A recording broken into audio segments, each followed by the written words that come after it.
Thank you. You're welcome. How you doing, Georgia Military College?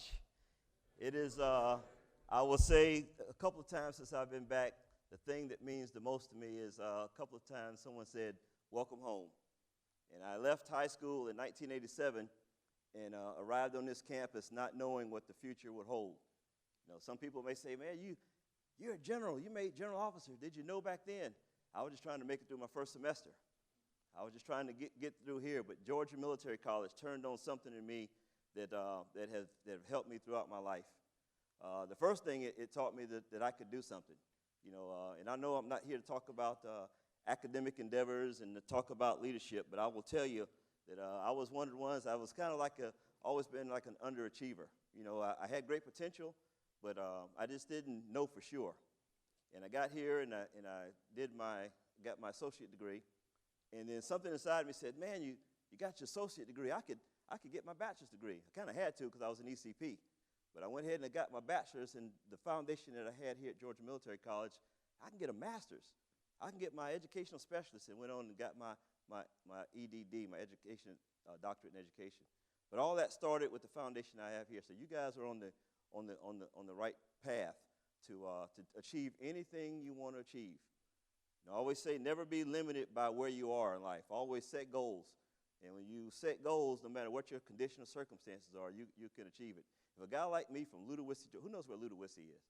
Down there outside of Hinesville. Small town, got one stoplight. If a guy like me can make it from Ludowici, Georgia, through Georgia Military College on, anybody can do it.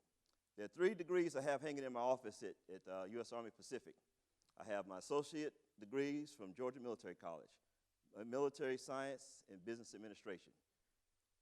You got a doctorate degree. Why do you have associate degrees hanging in your office? Because those are the 2 proudest degrees I have. Because those were the first ones that showed myself in the world that I could do it. And then I have my degree from the U.S. Army War College. So Colonel Clayton read a lot of my bio, so you kind of know my journey. And Georgia Military College prepared me for a lot of things. Military training prepared me for a lot of things. But one of the things I had to learn through trial and error was how to make sure that my personal life, my family life, were in order. And that's something that no book can teach you. That's something that you can't read. There's not a class here at Georgia Military College that tells you about family life balance. And you have things going on in your life now. You got your academic studies, you got your military training. But when you're off, when you have your personal time, how do you find that balance to make sure that you are postured to go forward for success? And I will tell you, having dealt with soldiers and people for over 36 years, if you don't have a good family life balance, your career will not be successful. And those things complement each other. A successful career does not mean you will have a successful life. A successful being happy, if you're happy, you have a lot more than if you don't have happiness in your life and you have a successful career. So there are 4 categories that I want to start with. What I want to do is just kind of frame this into 4 buckets. And then when I do that, then I would like to open it up for questions. They ask me, "Well, do you have a slide presentation? Do you have a speech?"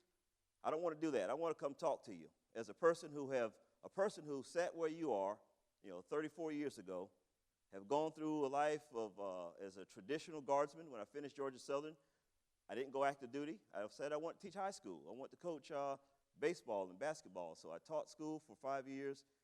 And then using the tools I learned here, again, even as an educator, I was very successful. And I made vice principal by the time I was 27 years old at a school in Charleston, South Carolina, Milton High School, where Darius Rucker went to high school. So I used the skills that I learned here. They also helped me in my civilian career.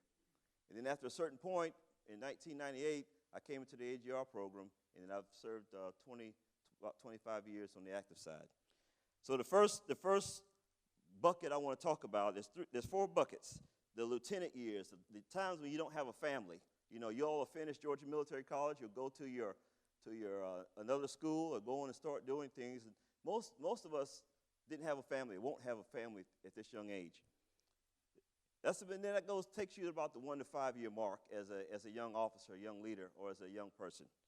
And then the captain years, those company grade years where you are learning, you take command, you're kind of becoming a professional soldier.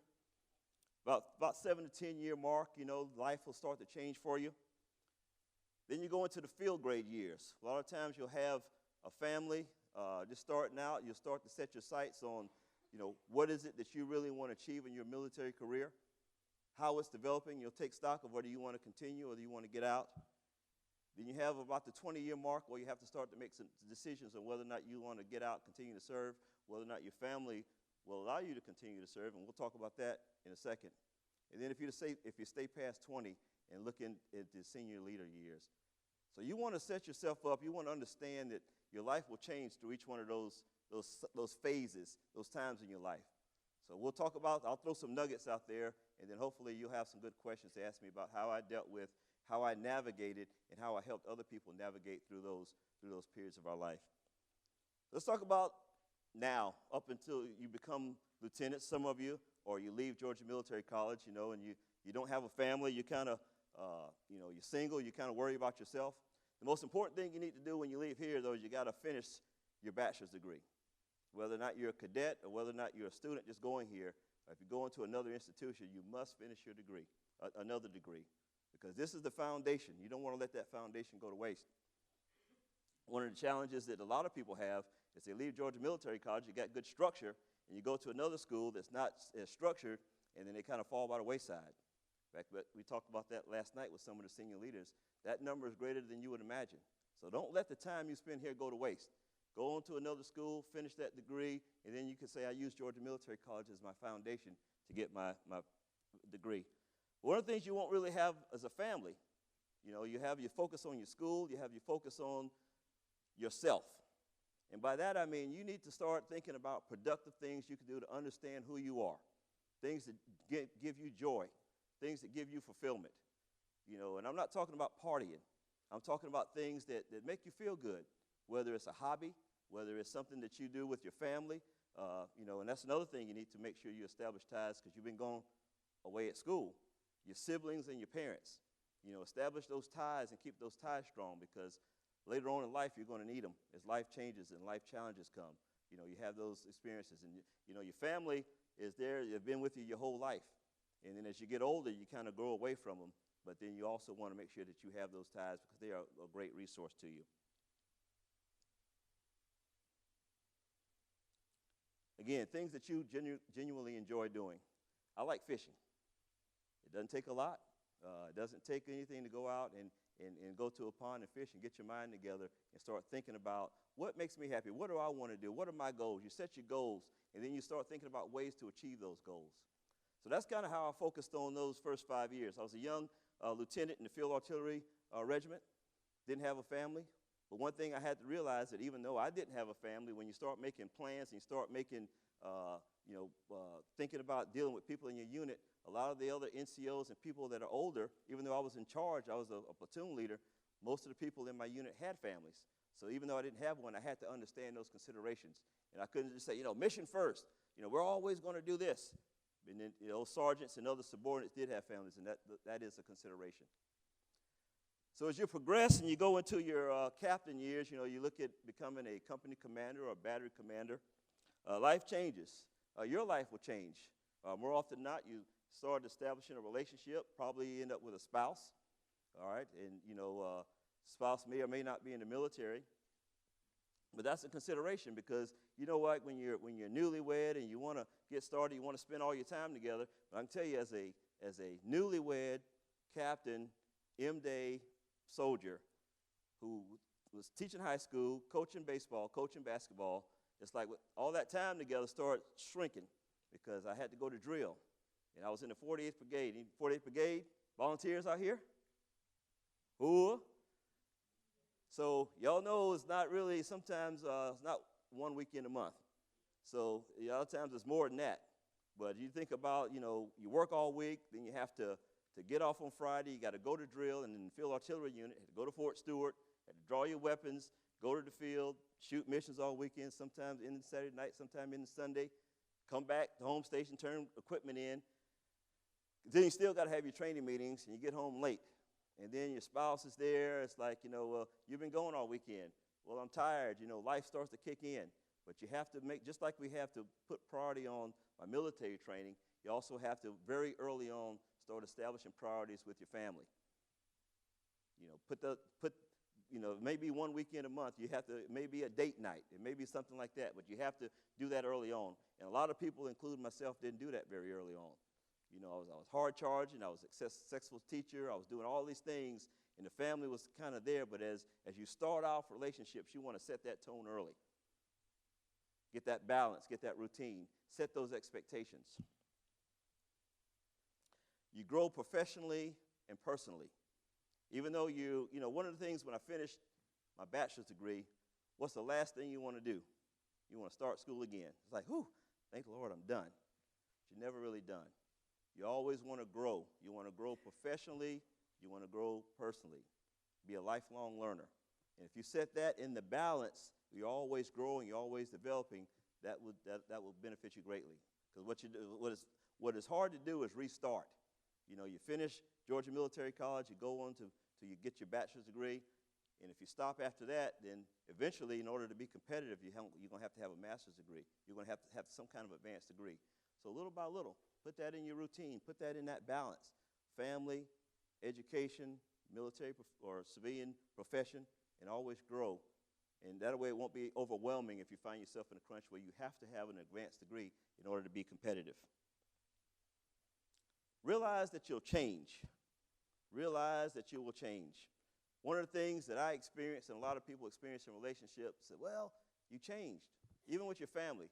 Well, you changed. You probably know from people that you went to high school with, right? And you go back home and you see them. What do they tell you? Well, you changed. Yeah, you changed. You grow. Everyone changes. And that's not a bad thing. But you have to acknowledge that you've changed, and also you have to acknowledge that other people in our lives changed. It doesn't mean that it's bad. It just means that it's different.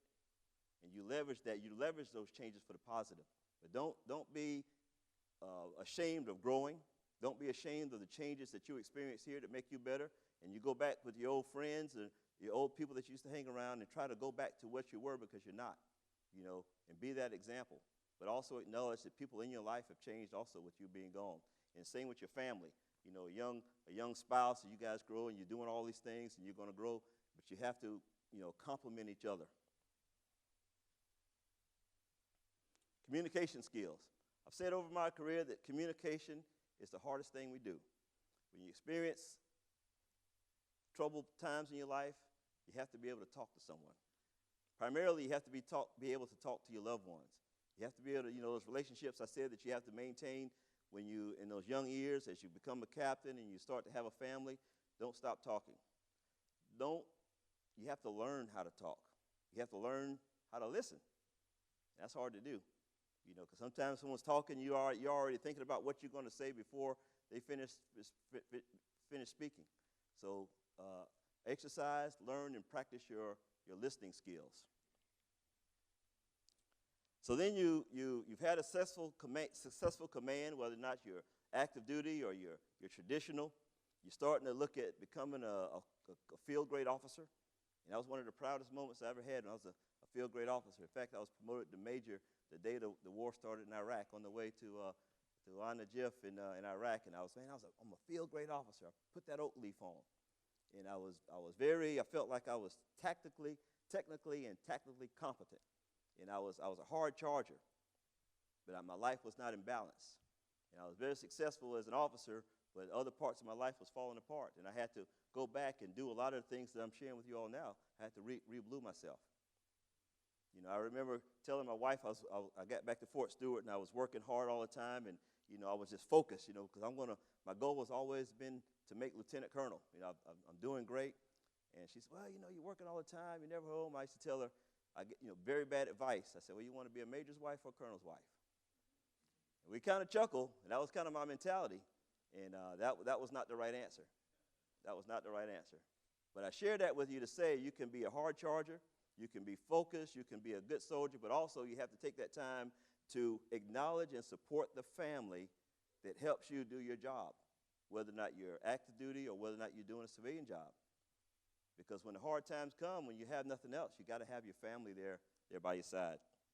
About that time also in your life, about that 15-year mark, children may come into play. You may have a child or two, or, I always say when you have 2 kids, that's good, but when you go to 3 kids, you got to go to zone coverage, right? You can't do man-to-man anymore.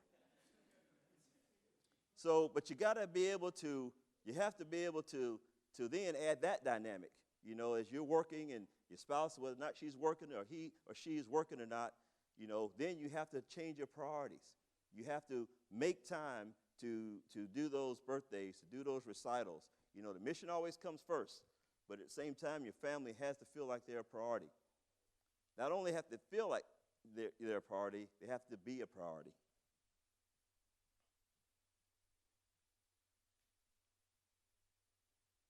Acknowledge those families of your people that you work with, subordinates alike. You know, it's not just your family, it's the families of those who, again, like I said when you were a company grade. One thing I dreaded most as a major or lieutenant colonel is all working for someone who either wasn't married or who was a GO bachelor. Because like it seems like they were always at work. And it's like if they were at work, I had to be at work. You know, I used to call them hawks, holiday and weekend killers. Because anything to come up, they didn't have anybody, so it's like, oh, we got to get this knocked out. You know, we work at night if we need to. Oh, we got to work through the holidays, work weekends. So here we go with another hawk, holiday and weekend killers. Don't be a hawk. If you are married or not married, acknowledge those subordinates that are with you have families. If you know, and as you get to know the people you work with, if you know that Sergeant Mack is married and you know his anniversary is coming up, you have to say, why are you here? You know, what are you doing for your anniversary? And working is not the answer. And if you do that, when you really need people to work for you, work with you, accomplish your mission, they'll do it because they know that you've looked out for them along the way. And it's the same with your family. You know, if your family is a priority and you make the recitals when you can, if you're there for sporting events, if you're there for your anniversary, when those times come, not if they will come, but when they come, the family will support you and support your endeavors because they know that you put them as a priority when the time was appropriate. And then you go into the senior grade, the 20-year mark, around lieutenant colonel. And this is important because this is when most people who either had great work-life balance continue to serve or they have to get out. I commanded the 48th Infantry Brigade Combat Team, and I'm a field artillery officer, and I commanded an Infantry Brigade Combat Team. And one of the factors that came with that is because a lot of my counterparts who were squared away infantry officers, armor officers, about that 20-year mark, they had to make a decision because many of them did not have good family work-life balance. And the family put up with the military career for about 20 years, and that's about the time you start to make colonel. And they said, the wife, the husband said, it's time to get out. But I'm on the cusp, you know, I'll finish my battalion command, and I'm looking at close to making colonel. I'll probably be able to command the 48th Brigade. And the family said, it's time to get out. We've put up with the military for 20 years. It's time to get out. And they end up having to choose between the family and the military, and they do the right thing. They choose the family, but they have to do that because over years, they didn't have that balance. They didn't have that, family wasn't a priority. So they kind of hung in there until that time came, and then they made them choose. And fortunate for me and a couple others, we had good balance because we learned from our mistakes over the years. We put our families first. We made them a priority. So when it came time to serve past 20, you know, and I like to pursue, you know, this next assignment, I had the support of my family, and others had the support of the family. And even past then, when I was able to become a GO and serve in other positions of responsibility, because I set that groundwork early, I was able to be supported. I was fortunate to be supported. As this point in my career, and I'm very fortunate to be here, and it's not the normal. I've said that people ask me, well, how did you become a general? I think a lot of it's a matter of good luck and good timing, because there are a lot of good officers that didn't make it this far, and it's not because of anything other than just timing, right? But one of the things that I've tried to be an example of as I go forward is, one, you acknowledge that, you know, you're blessed to be in a position, but the second thing is you start to be an example of that work-life balance. It's easy to talk about. It's easy to say, you need to do this and we need to do that. But if the leader doesn't take leave, if General Neal does not take off for his anniversary, if General Neal does not go to his daughter's graduation, if General Neal is always the first one in, the last one leave, and because of that, the subordinates have to be there, you know, an hour before him and leave after I leave, then that's not being a very good example. So no matter where you are, you have to actually show that you believe in this work-life balance stuff. or it's just talk. So those are the major buckets. I don't want to go too far, but I want to open it up for questions. And just if you have some thoughts, some concerns, or comments, please, yeah, yes. Who?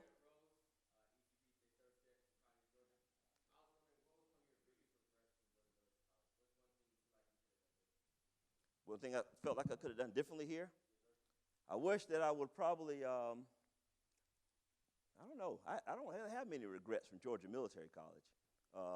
You know, I was on the rifle team. I was on the drill team. You know, I did a little extra because, you know, we had the opportunity being a cadet to get your associate in whatever you want. Mine was business administration. If you did a little extra work, you know, I got the associate in military science, you know. So I don't know. That's a hard one. I'm not going to sit here and make up anything about GMC. I have a lot of regrets in life, but GMC, I don't have many from that. If I think of one, I'll let you know. Cool. All right. Yes. Huh? Okay. Right there. Coast Guard. Who? Yes. My question is, how do you balance your career and your family life when you're not able to physically be with your family and you have to deal with distance? How do I balance not being able to be there? Communicate. You know, luckily now we have technology. We have FaceTime. We have all kinds of things where you can communicate. And just because you can't be there doesn't mean you don't have the ability to acknowledge those things. One of the things I did when I was deployed is I wrote letters. Old school longhand letters. You know, one, it showed my wife that I took the time to acknowledge, you know, that letter, and it kept me busy. It kept my mind focused. But now I say you can still maintain communication with your family even though you're not physically there. And definitely when you get back, you can also do things with them. Yeah, we have a tradition in my house whenever I go TDY, I always take my wife out when I get back. You know, I say I save some of my per diem and take you out. So even though I'm not there, she knows. And that's the thing with your family. Go ahead and sit, you can sit down. One thing is with your family, if they know that you're going to acknowledge them and you're going to make time for them at some point, most families will say, listen, he or she has to work now, but I know that I'm going to get my time. So I think, you know, there's opportunities to acknowledge during, but also at the front end or back end, make sure that you do those things and follow through with that promise. Who? Yes.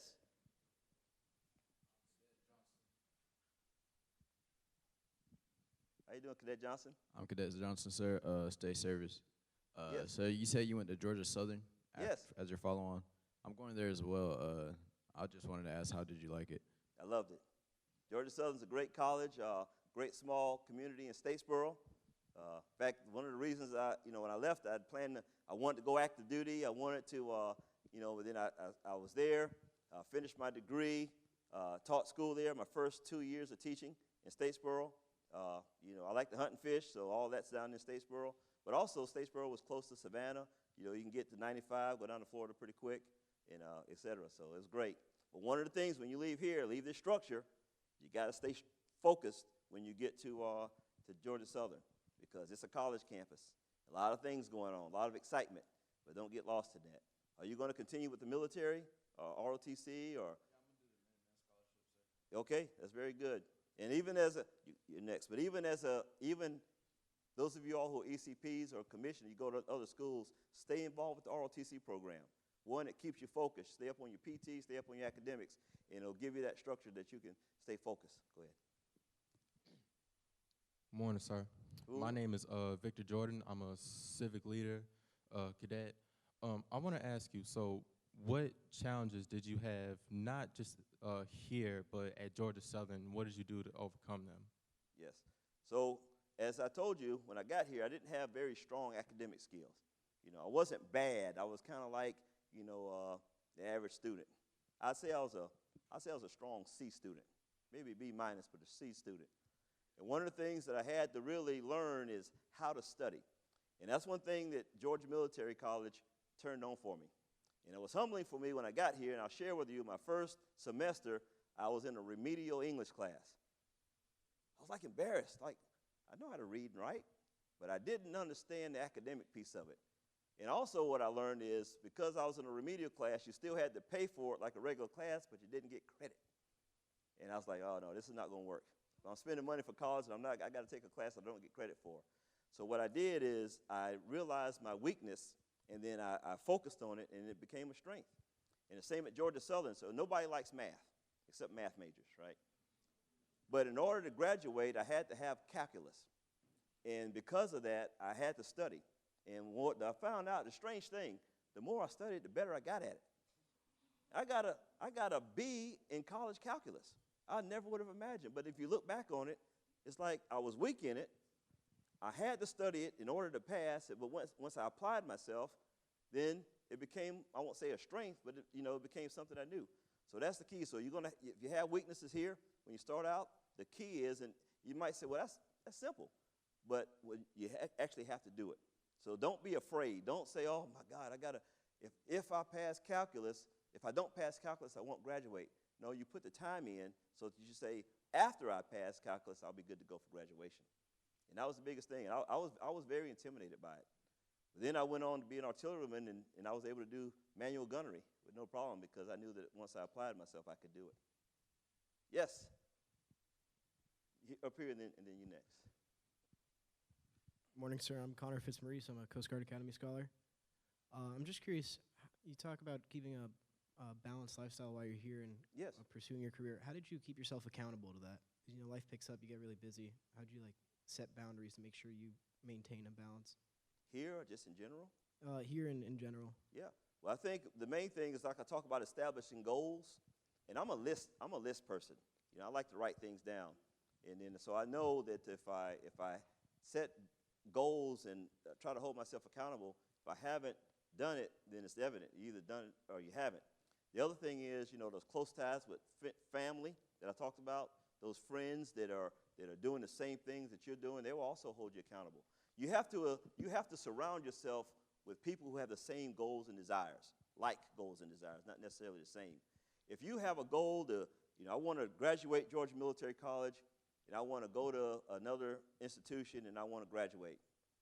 And then you go home on the break, and you surround yourself with people with no goals. You will be by yourself. So you have to surround yourself with people that also want to achieve. You have to surround yourself with people who also want to do better. My nephew, one of my son and my nephew both graduated from Youth Challenge. And I told them then, and I told them just as clear as I'm talking to you, I said, you're doing great, you're Youth Challenge, but you've learned some good skills. You cannot go back to the people that got you at Youth Challenge. And one of them didn't listen, and he went back and started doing the same things. The other one separated himself, started, progressing, and never looked back. So the same thing with you. So if you have a goal or desire, you have to put people around you who have those same goals and desires. People that will encourage you. People will say, well, it's time to study. I got a big exam tomorrow. Oh, don't worry about it. You'll be okay. Let's go out and do X, Y, Z. Or another person who has a test too. Hey, let's study together. Let's experience that accomplishment together. And it's hard. Not doing is fun. It's fun. Nobody's going to lie to you that studying is boring. Studying takes time away from other things you want to do. But you have to look at the end. Where do you want to be? And think about the pride you will experience when you get that degree from Georgia Military College. And you look back on it and say, it wasn't easy, but I put the time in and I did it.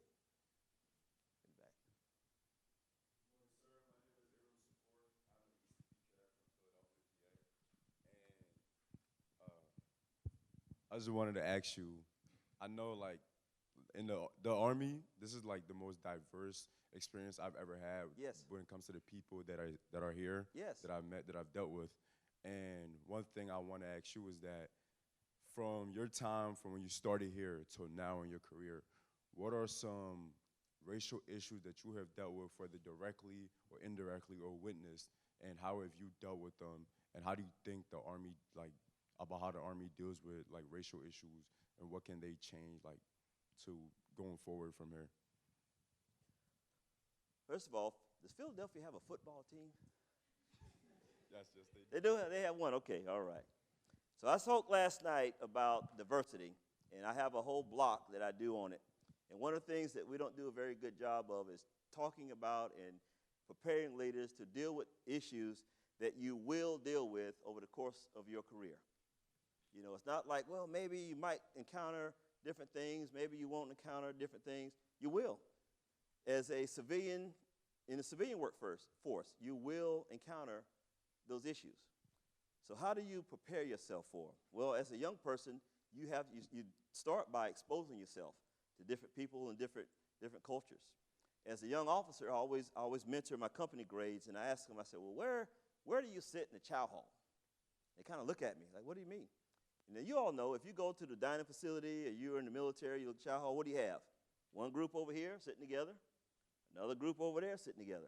It's not anything intentional. It's just people kind of gravitate toward people that look like them. But as a leader, how do you start to change that dynamic? And I always had a rule as a battalion commander, and I asked the company commanders and platoon leaders, where are you sitting? If you're sitting around a table that everybody looks like you, you're sitting in the wrong place. You know, that gives a message as a leader. If you can go and sit amongst people, different people, then you're setting a tone of, you know, hey, I want to learn about you. Let's have a conversation. Plus, I always said, you know, if I sit with a group of people that don't look like me, at least they can't talk about me because I'm sitting right there with them, right? But you have to learn, you have to be able to, as a leader, start being uncomfortable with that. Because sooner or later, you will have to deal with it. Anytime you're in a position where you have to administer adverse action or something comes up, one of the first things that many people do is deflect with that race. Oh, he did this to me because I'm white. He did this because I'm a female, because I'm black. That's the first thing. But if your actions over time demonstrate that you are not that type of leader, you don't have to spend a lot of time trying to counter that. Now, yes, I've experienced things over my career. I experienced things, you know, I grew up in the South. I was in Milledgeville in 1987, and it was a challenge. But the good thing is here on Georgia Military College, like you said, it was very diverse. So like the college was like a safe haven almost. But what it gave me is the mental strength, the moral courage to know that no matter what anybody else thought about me. See, two things my daddy always taught me. You can't take away a person's education, and you can't take away their name. So if you get a good education, no matter what they say about you, you still are college educated. You still have that. So they may not like you, but that's all right. You know, you can put whatever name degree behind my name, right? And then also I was an example, and that goes back to surrounding yourself with people that are good friends. So if I had a good friend, a good diverse group of friends here, and then when you leave or you have that courage, then everybody can see some of the things that aren't right, and you will support each other. But most importantly, if you have a diverse group, then those people also will affect change within their circles. So the takeaway I would say is, you know, everybody in here, you will experience at some time somebody that doesn't like you for whatever reason. You name it. It doesn't have to be color. It can be, you know, your gender. You can be whatever. But you have to have, again, going back to that first part that I told you about as a young person, that inner happiness, things that you like, things that people that you surround yourself with. And if you have that foundation, you have that core group, and you have goals, right? No matter what anybody says about you, no matter what anybody thinks about you, they won't tear away who you are. And the second thing is, if you prepare yourself with your education, with your jobs, with your work ethic, and when you put it on the table, you have to make it very difficult for people to discriminate against you. If you've got a college degree, if you've got an advanced degree, if you're squared away in your PT, if you had hard jobs operationally, it's hard to say no to Captain so-and-so when he's got all this stuff. But if you cower and you say, oh, man, it's just the world is against me, I won't be able to make it, then you help give them tools not to do something for you. I had just real quick, I had a colonel, my battalion commander, when I was a captain. And we were talking about, you know, he was doing some mentoring. And I said, how do I get to be a colonel? How do I get to be? He said, Reg, you have to make yourself look like the leaders that you want to be in the end. Now, here I am, a captain, young black captain. All the leaders above me were all white colonels. I said, I can't make myself look like an old white colonel. But what he was saying was, you have to look at their jobs, operations, you know, firing battery commander, S3. If you took away the picture, if you took my ORB, you took General Carden's ORB or any other general that came up in Georgia, if you masked the name and you masked the picture, that will look 90% alike. And that's what you all have to do. You have to make yourself competitive. Make it hard for somebody to discriminate against you. That's something you can control. That's not something anybody can use against you. Somebody had a question in the back? Yes. I'm Cadet Ayeen.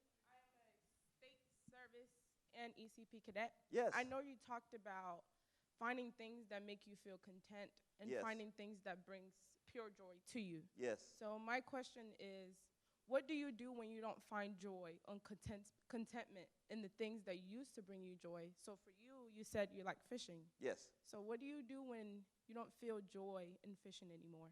I play cornhole.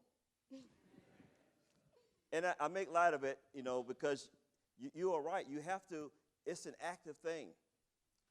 So I'm stationed in Hawaii, and people say, oh, that's great. You're stationed in Hawaii.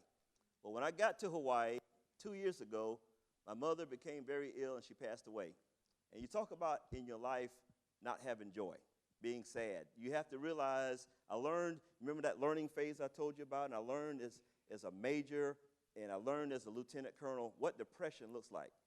Depression doesn't look at rank. Depression doesn't look at gender. So what I did is, during that time in my life when I had to seek self-improvement, I got some counseling because I knew I was in a bad place, right? And part of what the counseling told me is you have to acknowledge when you are in a low place, and then you have to actually do something to help motivate yourself.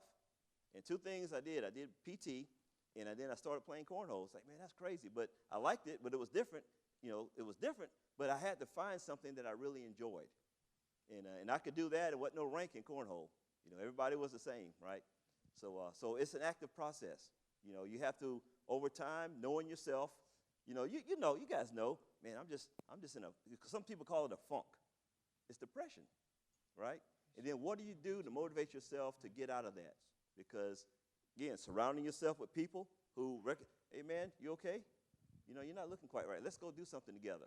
People with those same goals and aspirations as you, right? And then knowing yourself. Ooh.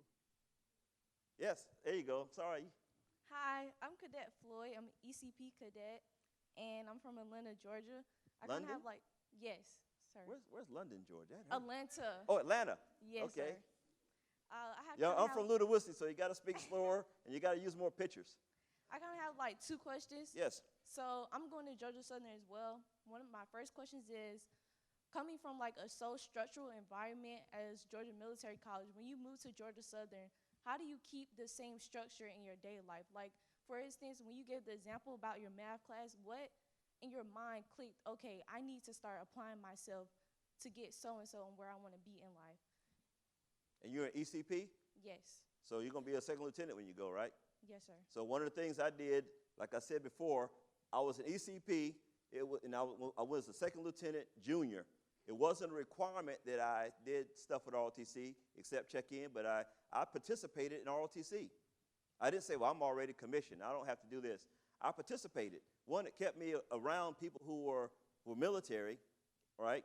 And I was able to, kind of be like a third instructor with, I was able to go rappelling. I was able to do a lot of stuff that I was accustomed to doing here. So that helped keep me focused.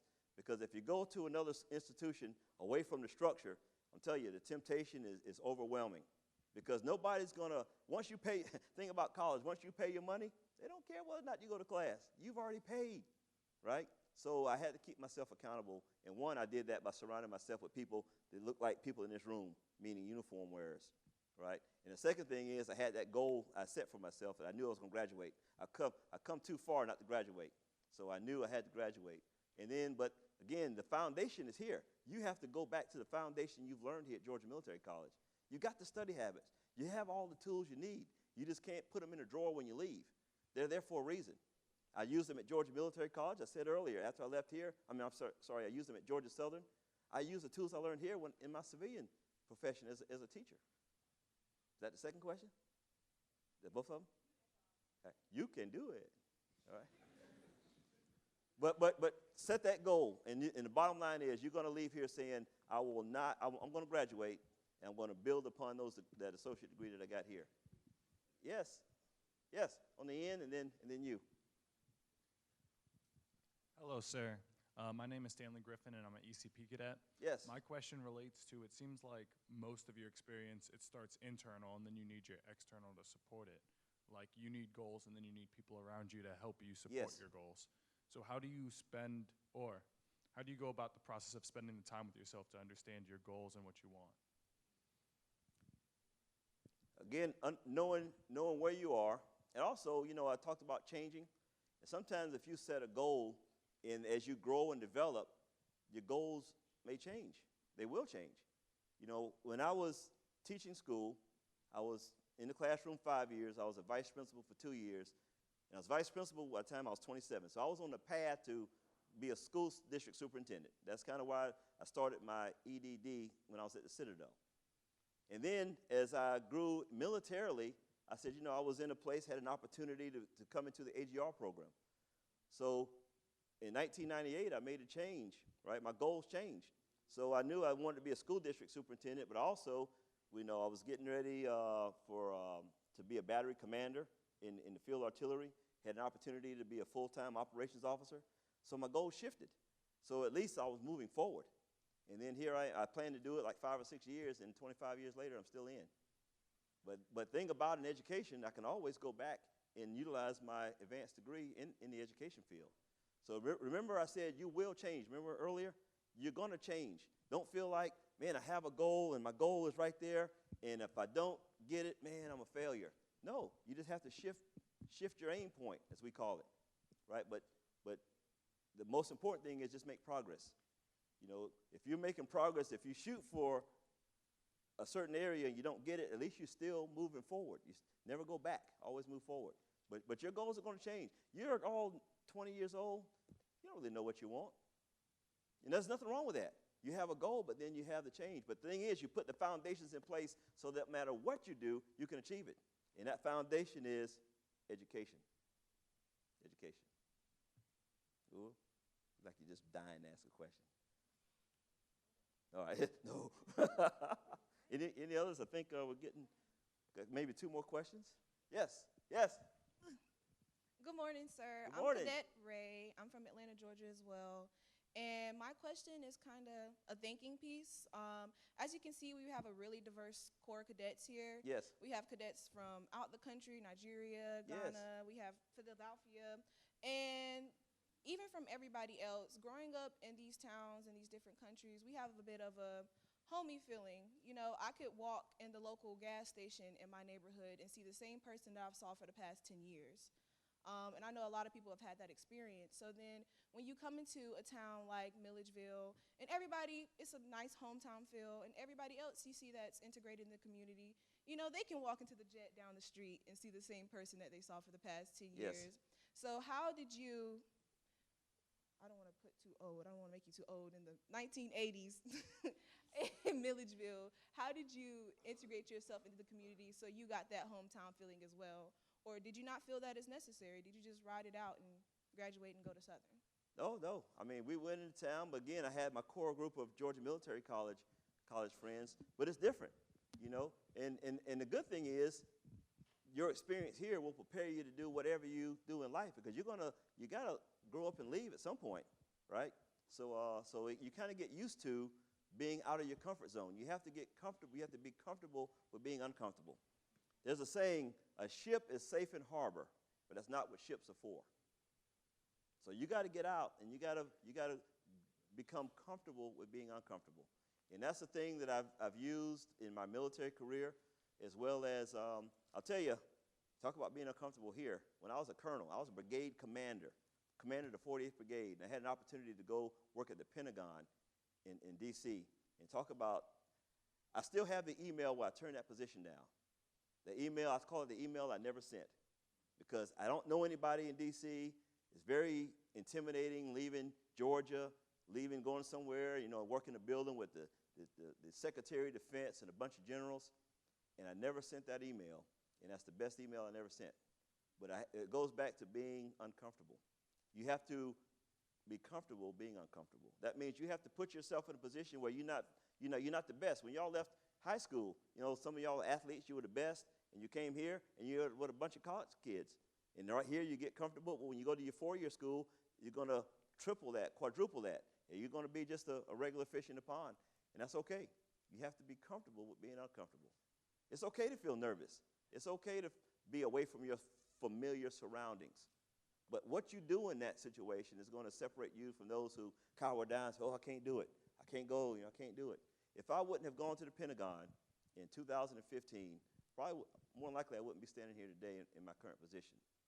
But I said, you know what? I can do it. I got the foundation. I've got the education. I've done the assignments. I'm just as good as the rest of these people around here. I told the story when I got promoted to general. I was in a room. I was a colonel, and I was in a room with 4 4-star generals, Chief of Staff of the Army, Vice Chief of Staff of the Army, General and Gill, and another general. And I said, here I am from Ludowici, Georgia, and I'm in a room with 4 4-star generals. I guess that makes it about even. Ooh. One more? One more question. Close it out.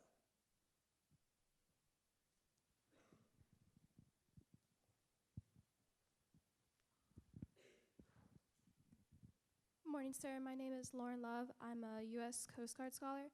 I just had a question. What separates a good leader from a great leader from your experiences? Like, what makes them, a leader to begin with, whether it's being humble, having good academics, or, good PT scores? What makes a leader a great leader? Yes, sir. Yeah. I think you said humility. I believe in that. In fact, on my own coin, I have humility because you have to always be a servant leader. Realize that positions of greater responsibility are entrusted to you. And some leaders take advantage of rank, they take advantage of their positions. Those leaders that acknowledge that they are here to serve are the great leaders. Leaders that lead by example, not saying do as I say, not as I do. You don't want to be that type of leader. And I always said also, if you have to tell someone you're in charge, you're not. You ever see those people? I'm the commander. I'm the first sergeant. Well, we see your rank on your shoulder. We know that we know what rank you have, but rank does not give you respect. Rank does not give you people, does not make people want to follow you. Your leadership, your acknowledging of them as people, your acknowledgement of their families, all the things we talked about. Even as a leader, I respect your family. I want you to spend time with your family. And then when it comes time to sacrifice, when it comes time to work hard, when it comes time to deploy, those subordinates will follow you because they know you care about them. But humility goes a long way. Sooner or later, you always got to go back home. You got to take off your uniform. And what do you have left? One of the things that COVID really exposed to a lot of people is what they really had in their lives. A lot of things that we thought were important, fun things we did, all the activities, when you were isolated, when you had to quarantine, and you had yourself and your families. And a lot of people realized they didn't have much of anything.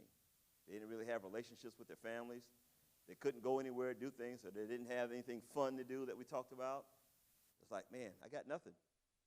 And a lot of people found themselves in depression, turning things to substitute, drugs and alcohol and other things, instead of also using that opportunity to build upon those foundations.